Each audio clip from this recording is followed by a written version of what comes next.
Welcome back to the GCN Racing News Show. Coming up this week, Remco Evenepoel's move to Red Bull Bora-Hansgrohe puts him on a reported salary in excess of €6 million a year. I'll be talking about the details of that transfer, how it happened, why it happened now, whether that salary is over the top or whether other top stars are being underpaid. I'll also wrap a busy week of racing from Poland, Spain, Norway and France. This week in the world of racing, we learnt that youngsters are continuing to show their more experienced peers just how it's done. Matt Brennan and Isaac Del Toro both notched up their 9th wins of the season last week at the age of 20 and 21 respectively. I feel old. We also learnt that Victor Langolotti is the real deal. He took his first World Tour level win at the Tour de Pologne last week in quite epic style. More on that later on. And finally, we learnt that Remco Evenepoel is officially moving to Red Bull Bora-Hansgrohe in 2026. Kind of already feels like old news, doesn't it? It was announced last Tuesday by the teams in what was more of a mooted press release from Red Bull Bora-Hansgrohe than I think a lot of us would have expected for such a big signing. At the same time, his current team, Soudal Quickstep, put out their own press release. I'm going to read it out as I think it's important to have the correct wording. So after announcing his departure from the team, that press release says, representatives of Remco informed the team's management that he did not wish to discuss an extension of his current agreement, which expires at the end of 2026. After taking some time to consult with our sponsors and partners, the team's ownership and management have decided that it's in the best interest of everyone to agree that Remco can move at the end of the current 2025 season. It then goes on to say, while we regret Remco's decision to leave, we will foster the memories that we have made and will continue to strive together to achieve some significant results for the rest of the season. Now, I think it's worth rewinding to establish how things got to this point. I'll be as brief as possible while still giving the main details. So Remco Evenepoel basically took the cycling world by storm when he was a junior. He only started racing properly midway through his first season as a junior, that was back in 2017. The following season, his last as a junior, he pretty much won everything he started. That included the UCI Road World Championships that year, in which he crashed, spent ages waiting for a spare bike, then rode through and past the entire field, going on to win solo by a minute and a half. I mean, his level of dominance was utterly ridiculous that day and that year. So whilst it was rare at the time to turn pro straight out of the junior ranks, it was less of a surprise with Evenepoel, and it also wasn't surprising that it was Belgium's biggest team that signed him up. De Koning Quickstep, as they were called at the time, secured him on a 3-year contract, but that was then extended twice. Firstly, at the end of 2019, his first year as a pro, where he signed through to the end of 2023, and then again in April of 2021, where he signed a 5-year deal that was meant to keep him at the team through to the end of next year.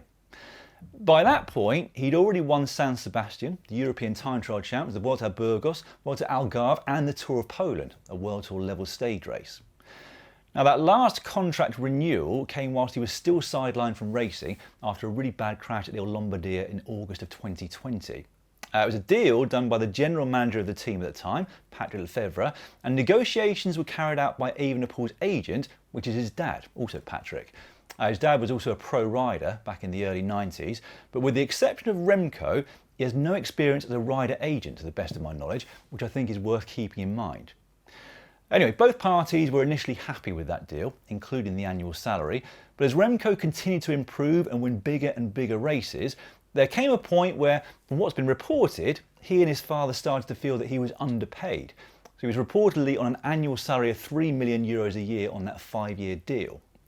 They also felt that he was potentially going to be under-supported in the Grand Tours, which were his big aim.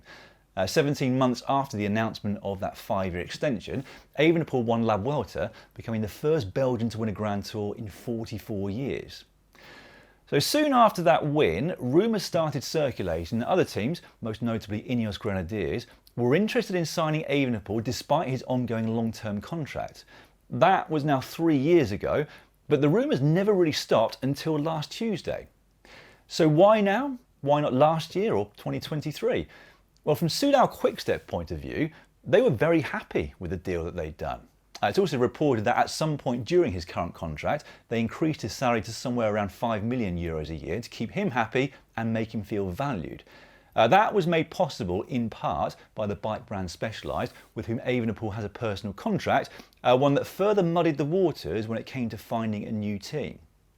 Anyway, back to the question, why now? Well, reading between the lines, it seems that Soudal Quickstep had little choice in the matter. But at the same time, it does make sense for them to do a deal this year rather than waiting until next year, which was his final contracted year with the team. Should they have waited for next year, they'd have got no buyout money. But as it is, they free up the 5 million euros or so that they would have paid in his salary next year, plus they get the buyout fee. New team CEO Jürgen Faure described that buyout as a fair one. Reports online suggest it's around 2 million euros. So for them, this is a 7 million euro transaction to the positive versus had they kept hold of him for another year. Yes, he's Belgium's biggest cycling star and they're a Belgian team, but that is a lot of money. For Red Bull Bora-Hansgrohe, this is a transaction that's going to cost more than 7 million euros in the first year because they have to pay the buyout fee plus an increased salary for Evenepoel that's somewhere between 6 and 8 million euros. Again, we don't know the exact figures, but we can be fairly certain that as of January the 1st, he'll be earning significantly more than the likes of Vingegaard, Van Aert and Van der Poel. The next question then, is he worth it? Will Red Bull Bora-Hansgrohe get a good return on their very large investment? Nobody knows. Sporting contracts are a bit funny like that, aren't they? An athlete is paid based on their results or performances up to that point, but then also on the results that they could get. It's like educated speculation, a bit like an agile startup company that's acquired by a big corporation. The price paid is based on what that company's already done, but also on forecasted earnings and profits. What we do know though is that Remco Evenepoel is one of the best cyclists in the world. He's a monument winner, a multi-time world champion, a double Olympic gold medalist and a Grand Tour winner. He's also only 25 and that is the key. He has the potential to improve further. He has the potential to one day win the Tour de France, and that is what Red Bull are banking on. So how does Evenepoel's salary stack up against the other stars of the sport? Well, Pogacar is the highest earner, understandably so, a reported baseline salary of 8 million euros a year, but likely with some fairly big bonuses on top. Jonas Vingegaard, who's obviously won the Tour de France already and definitely has the potential to win it again, is apparently on about 4.5 million euros a year. He doesn't have the same pedigree in one-day races and time trials as Evenepoel, but he's certainly got a better pedigree in stage racing. So is he underpaid or is Evenepoel overpaid? Let me know your thoughts in the comment section just down below this video. Now, for what it's worth, my personal opinion is that Evenepoel's salary is warranted. From the very moment that he burst on the scene in that second year as a junior, it's been abundantly clear that he is one of the most talented riders that this sport has ever seen. I mean, there are those that don't think he'll ever get to the climbing level of Pogacar or Vingegaard, and there is enough data to support that opinion. But one thing worth remembering is that he's had a lot of bumps in the road during his career. So that crash that I mentioned at Lombardia, the one last year in the Tour of the Basque Country, and then the one in training through last winter. So he's not had many long periods where he's had the perfect preparation for a big goal. So third at last year's Tour, plus 2 Olympic golds and the rainbow bands and the TT at the Worlds last year, is a pretty ridiculous set of results given that crash in Zulia. So if or when he does finally get that long, clean run of prep towards a big goal, he is capable of pretty much anything, in my opinion. Nothing would surprise me. Anyway, interested to read your thoughts, so please get involved in the discussion down below. Right, I should probably get onto some actual racing now. With nobody wanting to run their race during the Tour de France, it means there are shed loads of races straight after the Tour de France. Arctic Race of Norway, Vuelta Burgos, Tour de l'Ain and the Tour de Pologne. And I'm going to start with the latter because that was the only World Tour level race last week. So the Queen stage there was actually neutralised from a GC point of view due to a really nasty crash that needed the attention of all the medics behind the race. Amongst those involved in that crash were local hero Rafał Majka and yellow jersey Paul Lapera, both of whom were able to continue, plus Matthias Vacek, who was forced to abandon. Now the rider with the most serious injuries though was UAE's Filippo Baroncini. He suffered multiple fractures, including one of his vertebrae. So he was initially in a critical condition but later stabilised. However, to ensure he doesn't move and potentially make the injury worse, he was put in an induced coma. He has now been transported from Poland down to Italy where he's going to undergo an operation. The good news is that he's not damaged any vital organs. All of us at GCN wish Filippo a very speedy recovery. Must have been quite tough for his teammates at UAE to continue the race, but they did. and in the end, they won it. The GC came down to the final day's individual time trial, which was won by Brandon McNulty. That moved him up from second to first in the general classification, they being the 17th and 18th wins of his career. He dedicated that success to his teammate Baroncini. A solid week for Antonio Tiberi saw him finish second overall for Bahrain Victorious. He's now got his eyes set on La Vuelta, whilst fellow Italian Matteo Sobrero finished third overall. Victor Langolotti, as mentioned earlier, took the most notable win of the week. So on the penultimate stage, he became the first Monegasque to win a World Tour level race, and in quite some style. So McNulty had gone clear solo, and it looked like he had it in the bag. Langolotti then seemingly came out of nowhere, and the American had no answer as he was caught and passed. The previous day, Matt Brennan had taken the 9th win of his incredible season. He celebrated his 20th birthday during the race. Paul Magnier, Ben Turner, Paul Lapera and Olaf Koy were the other stage winners in Poland.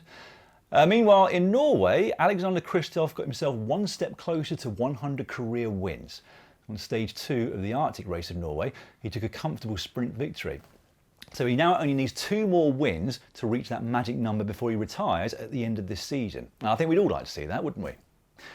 Corbin Strong had won the opening stage of the race and actually held the yellow jersey from start to finish.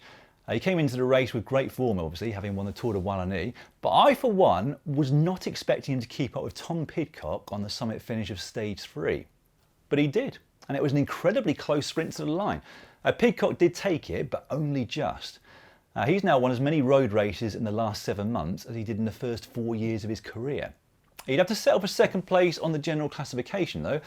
Corbin Strong took second on the final stage, and he's now won as many races in the last 3 weeks as he did in the first 3 years of his career. Great to see. Meanwhile, at the Tour de l'Ain in France, we saw the first pro win for Cian Uijtdebroeks.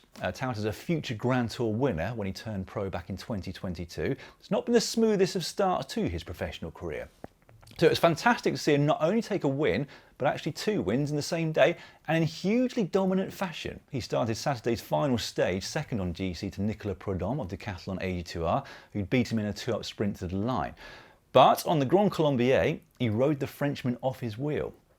Now, there was still a really long way to go in the stage at that point, but he reached the finish line in the end more than 3 minutes clear of Prudhomme, taking the stage and the GC with it. Visma Leserby also got third on that stage with Ben Tudor, who was over 5.5 minutes down. He'd worked for his teammate Uijtdebroeks during that stage, but nevertheless, I can't remember ever seeing such huge gaps on GC in what was just a 3-day stage race. Now, I know some people are going to say it wasn't the deepest field of climbing talent, but a win is a win, especially when you do it like that. Well done, Cian. Hopefully that's a sign of things to come. Right, I will briefly recap the Vuelta a Burgos because we don't have any footage to show you from that race. Another win there for UAE with Isaac Del Toro taking the general classification. So as mentioned before, that's 9 wins for him so far this season. Somewhat ironically, there's a decent chance he wouldn't have won the race overall had he not crashed on the opening stage. So he clipped his pedal on the final corner near the finish and hit the deck. But in doing so, he also crashed Giulio Ciccone.